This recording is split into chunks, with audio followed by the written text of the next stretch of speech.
God of masses Nandamuri బాలకృష్ణకు తెలుగునాట ఎలాంటి craze ఉందో ప్రత్యేకంగా చెప్పక్కర్లేదు.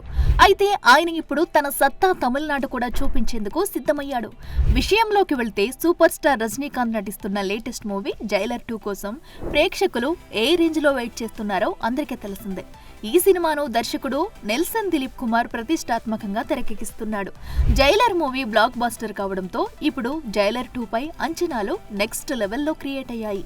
ఇక ఈ సినిమాలో రజనీకాంత్ తో పాటు తొలి భాగంలో కెమియో రోల్ చేసిన కన్నడ స్టార్ శివరాజ్ కుమార్ కూడా నటిస్తున్నాడు. అయితే ఆయనతో పాటు ఈసారి నందమూరి బాలకృష్ణ కూడా ఓ కీలక పాత్రలో నటించబోతున్నాడట. దర్శకుడు నెల్సన్ ఇప్పటికే బాలయ్యతో చర్చలు కూడా జరిపాడట.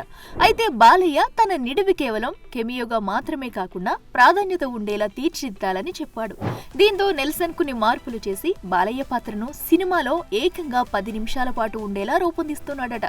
చూడాలి మరి తొలిసారి కెమియోలో కనిపిస్తున్న మన బాలయ్య ఎలాంటి రచ్చ చేస్తాడో.